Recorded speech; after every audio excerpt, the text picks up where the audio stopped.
पहुंच चुके हैं हमारी मंजिल पे, हमारे दरगाह शरीफ। क्या तुमसे कहूँ ऐ रब के कुंवर तुम जान तुम मन की बतियां दार फुरकत तो आए उम्मीद कब काले नाटक की अमरती। हमें मिले हमारे मुलावे शहर के दोस्त, कुछ दोस्त, और उनसे बातचीत करने के बाद हम निकल पड़े खाना खाने के लिए एक होटल पर।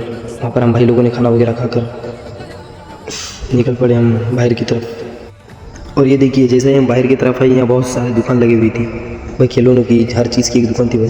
लेकिन हमने कुछ नहीं खरीदा क्योंकि हमें यहाँ से 2-3 दिन बाद हमें निकलना है नागपुर शहर, वहाँ उर्स मुबारक ताजुद्दीन बाबा की, और वहाँ से ही हम जो लेना है वहाँ से ले लेंगे, इसलिए हमने यहाँ से कुछ नहीं खरीदा।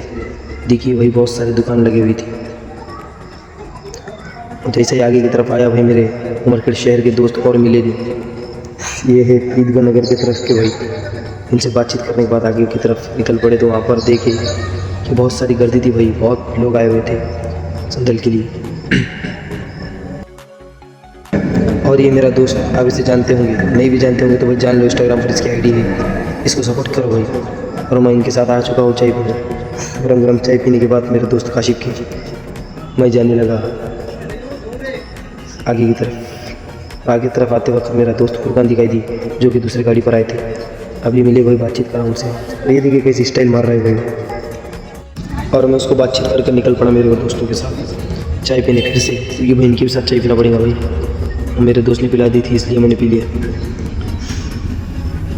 चाय वगैरह पीकर हम थक कर बैठ चुके थे भाई एक जगह, और हम मुकाम कर रहे थे भाई आज, और सुबह निकलना है हमें जल्दी। और हम जाने लगे फिर से दरगाह शरीफ की तरफ। और आगे जाते हुए दिखाई दी मुझे हमारी गली के मॉडल लिपास भाई और मुशरफ। उनसे बातचीत करने के बाद हम निकल पड़े दरगाह। बातचीत करते हुए मैं आगे की तरफ निकलने लगा दरगाह शरीफ।